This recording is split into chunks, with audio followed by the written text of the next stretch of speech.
ഇന്ന് നമ്മൾ കണ്ടുപിടുത്തങ്ങളെ കുറിച്ചാണ് പഠിക്കാൻ പോകുന്നത്. സന്തോഷം. ആദ്യം ഏറ്റവും പ്രധാനപ്പെട്ട ഒരു കണ്ടുപിടുത്തത്തെ കുറിച്ച് പഠിക്കാം. അതേതാ മാഷേ? നമ്മൾ ജീവിച്ചിരിക്കുന്നത് തന്നെ ഈ മൂലകം കാരണമാണ്. വായു. അത് തന്നെ. ഒന്നുകൂടി വ്യക്തമായി പറഞ്ഞാൽ ഓക്സിജൻ. നമ്മൾ ഈ പകല് മുഴുവൻ വലിച്ചു കയറ്റുന്നത് ഓക്സിജൻ അല്ല മാഷേ, ഈ നൈറ്റിൽ വിടുന്നതായിരിക്കും നൈട്രജൻ അല്ലേ? ഒന്നും മിണ്ടാതിരിടാ കഴുതേ. കഴുതയോ? മേനകാ ഗാന്ധി കേൾക്കണ്ട. അതവിടെ നിൽക്കട്ടെ. നിനക്കറിയാമോ ഈ ഓക്സിജൻ ആരാ കണ്ടുപിടിച്ചതെന്ന്? ഒരു പിടിയില്ല മാഷേ. എന്നാ കേട്ടോ, അതാണ് വിൽഹം ഷീൽ. ഏത് വർഷമാ കണ്ടുപിടിച്ചത്? 1772. ഹോ, നമ്മുടെ ഒരു ഭാഗ്യം. എന്ത്? നമ്മളൊക്കെ 1772 മുമ്പ് ജനിക്കാതിരുന്നത് നമ്മുടെ ഭാഗ്യം. അതിനെന്താ? ശ്വാസം മുട്ടി മരിച്ചു പോയില്ലായിരുന്നോ? ഓക്സിജൻ 1772 ഉണ്ടായത്.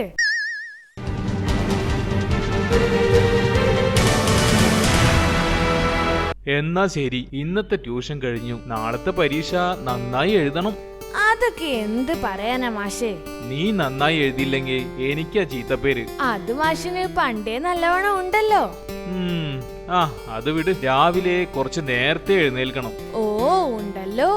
8 മണി എന്നൊരു സമയം ഉണ്ടെങ്കിൽ ഞാൻ ഉണർന്നിരിക്കും. 8 മണിയോ? കഷ്ടം. ചുരുങ്ങിയത് ഒരു 5 മണിക്കെങ്കിലും എഴുന്നേൽക്കണം. 5 മണിയോ? അതെന്തിനാ 5 മണി?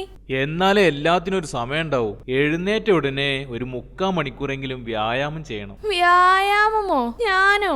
പിന്നെ വ്യായാമം അത്യാവശ്യമാണ്. എന്നാലേ നല്ല ആരോഗ്യമുള്ള ശരീരം ഉണ്ടാവും. നിനക്ക് 6 പാക്ക് ഒന്നും വേണ്ടേ? കേരളത്തിലെ പിള്ളേർക്ക് എന്തിനാ സാറേ 6 പാക്ക്? ആരോഗ്യമുള്ളവർക്ക് ദീർഘായുസ് ഉണ്ടാകൂ. നിനക്ക് കുറച്ചു കാലം ഇവിടെ ജീവിക്കണ്ടേ? എന്നാൽ വ്യായാമം കൂടിയേ തീരൂ. എന്താ അത്ര ആലോചന? ഛേ, മാഷിനെ പറ്റി ഞാൻ ഇതൊന്നും അല്ല കരുതിയത്. അത് ശരി, വാദി പ്രതിയായോ? എന്താ കാര്യം? മാഷ് എന്താ പറഞ്ഞത്? വ്യായാമം ചെയ്താൽ ആയുസ് കൂടുമെന്നല്ലേ? തീർച്ചയായും. മാഷേ, എപ്പോ നോക്കിയാലും ഓടിച്ചാടി നടക്കുന്ന മുയലിന്റെ ആയുസ് ഏറിയ 15 കൊല്ലമാണ്. ജീവിതത്തിൽ ഒരിക്കലും ഓടാതെ ഇഴഞ്ഞു ഉന്തി നടക്കുന്ന ആമയുടെ ആയുസേ 450 കൊല്ലാ. എനിക്കിങ്ങനെ എഴഞ്ഞെഴഞ്ഞ് ജീവിച്ചാ മതി.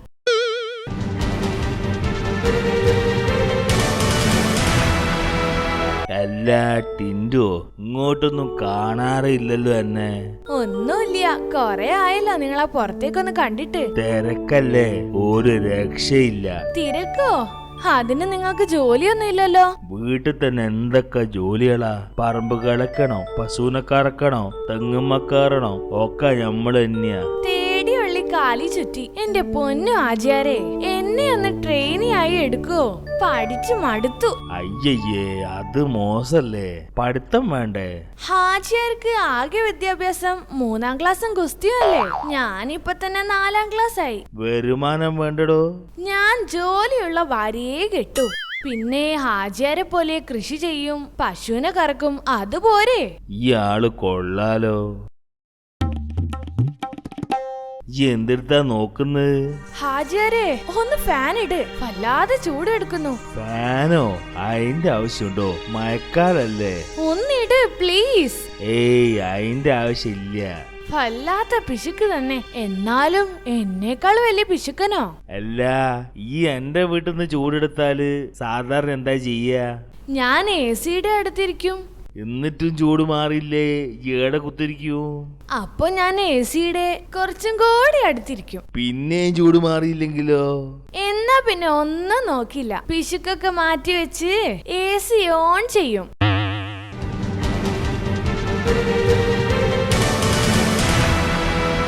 അല്ല, എന്താ ശശി ഈ വേഷത്തില്? അല്ല, ഈ വേഷത്തിന് എന്താ ഒരു കുഴപ്പം? അല്ല, നിന്നെ ഈ വേഷത്തില് കാണാറില്ലല്ലോ, അതാ ചോദിച്ച്. ഞാൻ കുറച്ച് അധ്വാനിക്കാൻ പോവാ. അധ്വാനിക്കാനോ? മേലനങ്ങാത്ത ഈയോ കാക്കെന്ന് മലന്ന് പറക്കില്ലെന്റെ റബ്ബേ. അടിപൊളി. ടിൻഡു, നീയും അച്ഛനെ കളിയാക്കുകയാണല്ലേ. ഏതായാലും ഞാൻ പോവാ. ഈയും ചെല്ലട ടിൻഡു. അധ്വാനിച്ച് ശീലമില്ലാത്തോനാ. ആട്ടെ, എന്താ പണി? ഞങ്ങളുടെ തെക്കേലെ ആ ഒഴിഞ്ഞ പറമ്പില്ലേ, അവിടെ ഞാൻ പച്ചക്കറി കൃഷി നടത്താൻ പോവുകയാ. അത് വളരെ നല്ലതാ. പുറമേന്ന് പിന്നെ വാങ്ങണ്ടല്ലോ, വിത്തൊക്കെ ഉണ്ടല്ലോ അല്ലേ? ആ, അതൊക്കെ ടിൻഡുവിന്റെ പാന്റിന്റെ പോക്കറ്റിലുണ്ട്. എന്നാ പോയിട്ട് വരി. അമ്മേ, അമ്മേ അമ്മേ എന്താടാ? അമ്മേ, ആ ക്യാമറ പെട്ടെന്ന് താ. ഓ, അച്ഛൻ കിളയ്ക്കുന്നതിന്റെ ഫോട്ടോ എടുക്കാനായിരിക്കും. അപൂർവ സംഭവല്ലേ? ഒരു സംഭവം ഉണ്ടായി, പെട്ടെന്ന് ഇങ്ങോട്ട് എടുക്ക്. എന്ത് സംഭവം? അച്ഛന്റെ മൂക്കും കൊത്തി ചളിക്കുണ്ടിൽ വീണ് കിടക്കുക. തവള കിടന്ന് പിടയ്ക്കുന്ന പോലെ പിടക്കുന്നുണ്ട്. ദൈവമേ! പെട്ടെന്ന് ക്യാമറ എടുക്ക്. എന്നിട്ട് വേണം നല്ലൊരു ഫോട്ടോ എടുത്ത് ഫേസ്ബുക്കിലും വാട്സപ്പിലും ഇട്ടൊന്ന് പൊലിപ്പിക്കാൻ.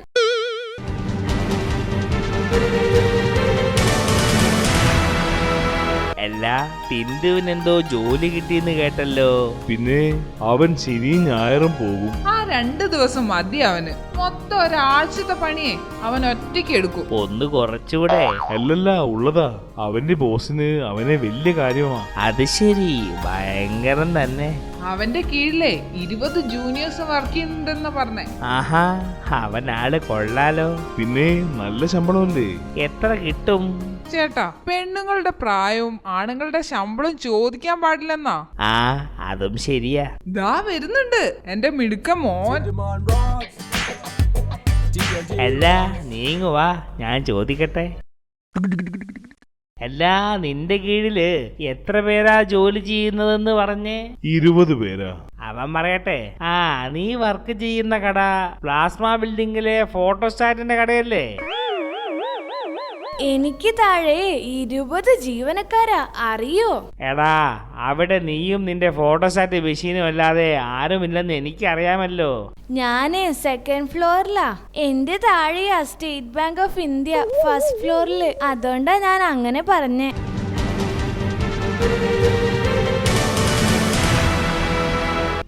ഈ പേപ്പറിൽ മൊത്തം വെള്ള വാർത്തയാണല്ലോ. വെള്ള വാർത്തയോ? മനസ്സിലായില്ല. വാർത്തയ്ക്ക് അങ്ങനെ പ്രത്യേകിച്ച് വല്ല നിറവും ഉണ്ടോ? വെള്ളയല്ല, വെള്ളം. ഓ, വെള്ളപ്പൊക്കത്തെ കുറിച്ചുള്ള വാർത്തയായിരിക്കും. ആ വെള്ളമല്ലടോ, വെള്ളം. ബാറ് എപ്പോ തുറക്കും, എപ്പോ അടയ്ക്കും, ബിയർ പാർലർ തുടങ്ങാൻ പോവുകയാണ്, ഇതൊക്കെയല്ലേ വാർത്ത. എന്നാൽ എന്താ സംഭവം? നന്നായി. ഇവിടത്തെ ചില കുടിയന്മാർക്ക് ഒരു ഇരുട്ടടിയായി. അതെന്നെ ഉദ്ദേശിച്ചാണ്, എന്നെ മാത്രം ഉദ്ദേശിച്ചാണ്. ഏയ്, ഞാൻ ചുമ്മാ പറഞ്ഞതാ. ആ, നീ ചുമ്മണ്ട. അല്ല, അറിഞ്ഞോ, ശാസ്ത്രജ്ഞന്മാര് പുതിയൊരു ഉപഗ്രഹത്തെ കൂടി കണ്ടുപിടിച്ചത്രേ. സന്തോഷം. അതിലെന്താ ഇത്ര സന്തോഷിക്കാൻ? അതുകൊണ്ട് നമുക്കെന്താ കാര്യം? പിന്നെ കാര്യമില്ലാതെ, ചിലപ്പോ അത് മനുഷ്യവാസ യോഗ്യമായ സ്ഥലമാണെങ്കിലോ? ഓ, നമുക്ക് എല്ലാവർക്കും അടുത്ത പ്രാവശ്യം വെക്കേഷന് അങ്ങോട്ട് പോയാലോ? ഈ കളിയാക്കൊന്നും വേണ്ട. ഭാവിയില് അതൊക്കെ തന്നെയാ ഉണ്ടാകാൻ പോകുന്നത്. ആണല്ലേ? എല്ലാം ഞാൻ ആലോചിക്കുക, എത്ര ഗ്രഹങ്ങൾ ഉണ്ടായിട്ട് എന്താ കാര്യം? നമ്മുടെ സൂര്യന് വല്ലതും പറ്റിയാ എല്ലാം കഴിഞ്ഞില്ലേ? ശരിയാ ശരിയാ. സൂര്യനില്ലെങ്കിൽ എന്താ ഇത്ര കുഴപ്പം? മൂപ്പർ അത്ര വലിയ സംഭവമാണോ? സംഭവമാണോന്ന് ചോദിച്ചോ ഫുൾ ടൈം വെളിച്ചം ഉണ്ടായില്ല, അത് തന്നെ. സൂര്യനില്ലെങ്കിൽ നമ്മൾ പകല് മുഴുവൻ ലൈറ്റ് ഇട്ട് വെക്കും. എന്തായാലും കറണ്ട് ചാർജ് കൂടും, അതുറപ്പാ. അല്ലാതെ ഇപ്പൊ എന്താ? നിന്റെ മോന്റെ തല വെയില് കൊള്ളിക്കേണ്ട ശശി. ഞാൻ ആരാ മോൻ?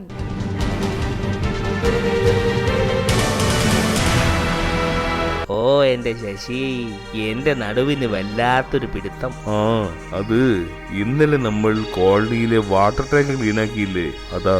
നടുവ് വേദനിച്ചാൽ എന്താ? ആ ടാങ്ക് ഒന്ന് വൃത്തിയാക്കി കിട്ടിയല്ലോ. 3 കൊല്ലമായി പോലും ക്ലീനാക്കിയിട്ട്. കഷ്ടം കഷ്ടം. വൃത്തിയാക്കുമ്പോ നമ്മളൊരു 12 പേരുണ്ടായിരുന്നു അല്ലേ? അതെ, എല്ലാവരും നല്ല ഒത്തൊരുമയോടുകൂടി ചെയ്തു. അതുകൊണ്ട് പണിയും എളുപ്പം കഴിഞ്ഞു. എല്ലാ കാര്യവും നമ്മൾ ഒത്തൊരുമയോടുകൂടി ചെയ്യണം. വളരെ ശരിയാ. ഐക്യമത്യം മഹാബലം എന്ന് പറഞ്ഞത് എത്ര ശരിയാ. ഞാൻ മിക്ക കാര്യങ്ങളും സുഹൃത്തുക്കളോട് കൂടി ഒത്തൊരുമിച്ച ചെയ്യാറ്. പക്ഷേ എന്തോന്ന് പക്ഷേ? കഴിഞ്ഞ ദിവസം മോഹനമാഷ് ഞങ്ങൾ എല്ലാവരെയും തെരഞ്ഞു ശിക്ഷിച്ചു. ഞങ്ങളുടെ ചെവി പിടിച്ച് പൊന്നാക്കി. അത് നന്നായി. പൊന്നിനിപ്പ എന്താ വില? കാര്യായിട്ട് പറയുമ്പോ ഒരുമാതിരി ആക്കരുത്. അതേതായാലും മോശമായി. പിള്ളേരെല്ലാം കൂടി ഒത്തൊരുമിച്ച് ചെയ്യുമ്പോ അതിനെ പ്രോത്സാഹിപ്പിക്കുന്നതിന് പകരം ശിക്ഷിക്കുന്നു. അല്ല, എന്തായിരുന്നു നിങ്ങൾ ഒത്തൊരുമിച്ച് ചെയ്ത പ്രവൃത്തി? ആക്ച്വലി ഞങ്ങള് പരീക്ഷ എഴുതുക